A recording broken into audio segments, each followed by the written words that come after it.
প্রথম পাঠে চিংড়ি বোনার মশলা কষানোগুলো আমরা দেখেছি।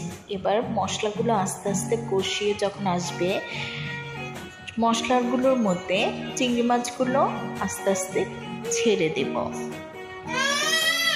সম্পূর্ণ চিংড়ি মাছ ছেড়ে দেওয়ার পর মশলার মধ্যে এগুলো ভালো মতো শুকিয়ে নেব, যাতে মাখো মাখো হয়।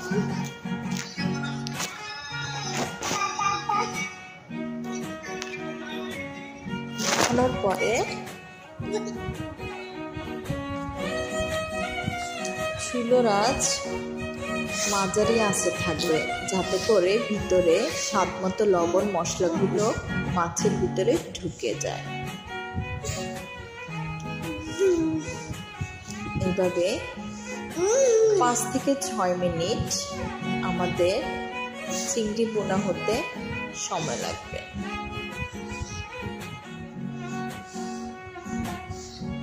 যখন ঝোলগুলো মাখো মাখো হয়ে গেছে, তখনই আমরা উঠিয়ে ফেলবো চিংড়ি বোনা।